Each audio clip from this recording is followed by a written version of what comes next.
Regresamos a su programa Dentro de ti y estamos platicando acerca de la vergüenza. Le comentaba yo, la vergüenza es una enfermedad multigeneracional.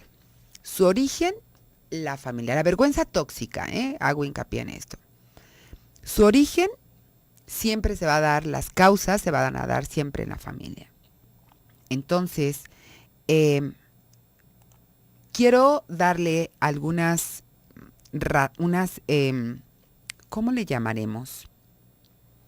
Como pistas. Ándele, pistas, unas pistas de cuando en una familia se está cultivando la vergüenza tóxica. Mire, las familias tenemos normas, explícitas o implícitas, pero tenemos normas. Y estas normas o estas reglas son, por ejemplo, de cómo comportarnos entre nosotros, de cómo se maneja el dinero, de quién lo gana y quién lo gasta, de cómo se gasta el dinero, de cuáles son los festejos a los que sí podemos faltar, a los que no podemos faltar, de la sexualidad, de cómo se viste o no se viste, ¿no? Es como, hay muchas cosas que nos van diciendo estas reglas.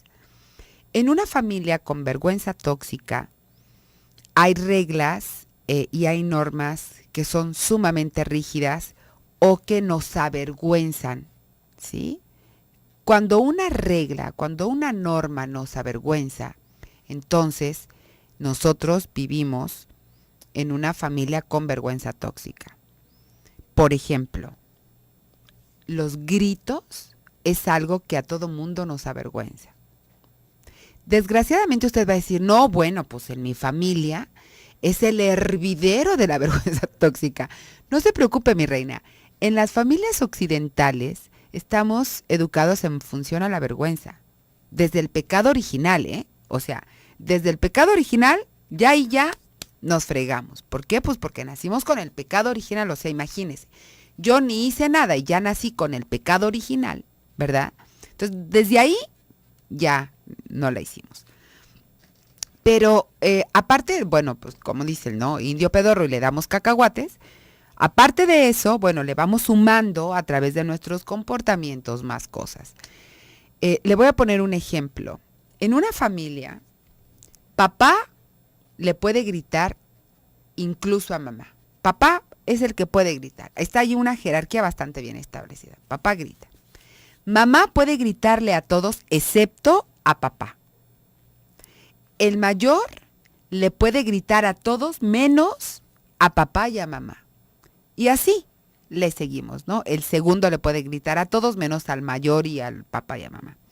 Por supuesto, el más pequeño, al que va a maltratar va a ser al gato, ¿verdad? ¿Por qué? Pues porque ya no le tocó a nadie. Y estas reglas van así, de generación en generación, y las vamos repitiendo. Pero hay unas que son características, ahí le van algunas pistas. En una familia que se rige por la vergüenza, una de las normas es el control. ¿Control de qué? Control de las emociones, control de los sentimientos, control de la comunicación. O sea, no podemos expresar nuestros sentimientos abiertamente, necesitamos tener este tipo de control. Control personal. El control es una estrategia de defensa y yo creo que es la más importante en contra de la vergüenza. Tengo que controlar lo que siento, tengo que controlar lo que digo, tengo que controlar lo que pienso. Otra pista es el perfeccionismo.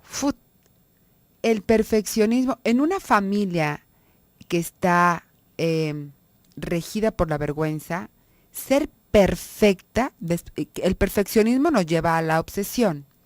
Ser perfecta es algo que es obligatorio. Y hacerlo todo bien siempre, todo. No puede ser solo, bueno, no. Todo lo que yo hago tiene que estar bien hecho. Y el perfeccionismo siempre va a implicar la exigencia de un juicio, ¿cierto? Bueno, y por supuesto, los miembros de una familia que viven de acuerdo al perfeccionismo están viviendo en función de una imagen externa, la imagen que le vamos a dar a las personas que están fuera de nuestro núcleo familiar y tenemos que ser perfectos. Por eso está esta parte de que tú y yo tenemos un acuerdo de estar siempre de acuerdo, ¿no? Aunque estemos en desacuerdo. Culpa. Cuando las cosas no ocurren como lo habíamos previsto, aquí hay una regla. O te culpas a ti mismo o culpas a los demás.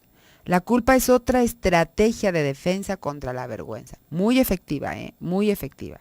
Cuando el control fracasa, inmediatamente nos sacamos de la maleta el ejercicio de la culpa.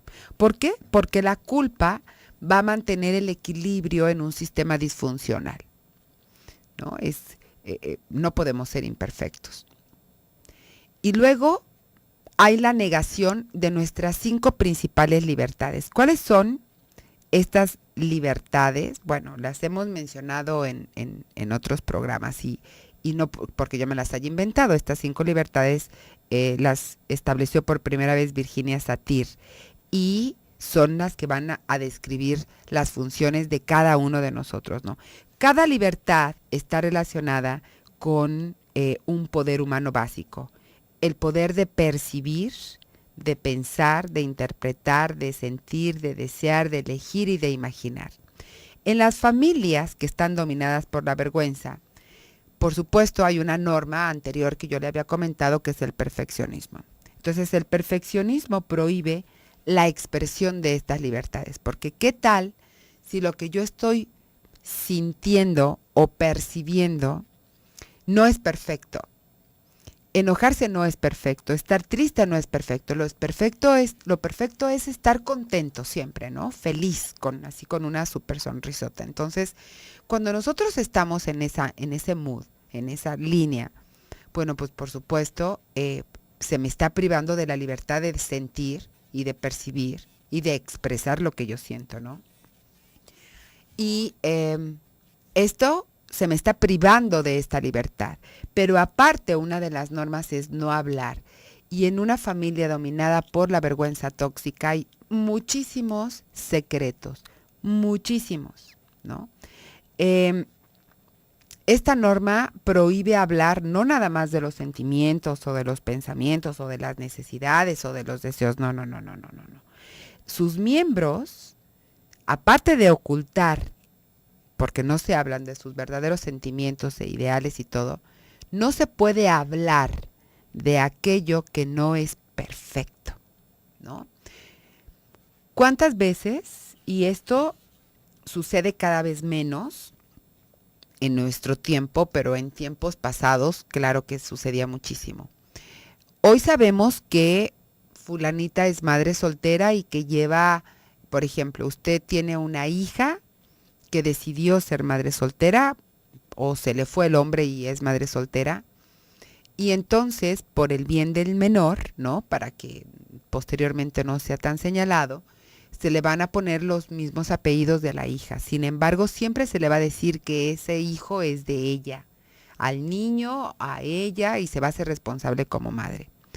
En otros tiempos, eso no se daba. En otros tiempos, o bien se le ponía solamente el nombre de la mamá, o se hacía ver como que este hijo era hijo mío, no hijo de mi hija, era hijo mío, ¿no? Porque qué esperanza es que tuviera una hija, y eso toda la familia lo sabía, pero estaba prohibido decirlo, o prohibido decir que el papá tomaba, o prohibido el abuso sexual que estaba ejerciendo el padre sobre las hijas, no, hay cosas de las que no se puede hablar.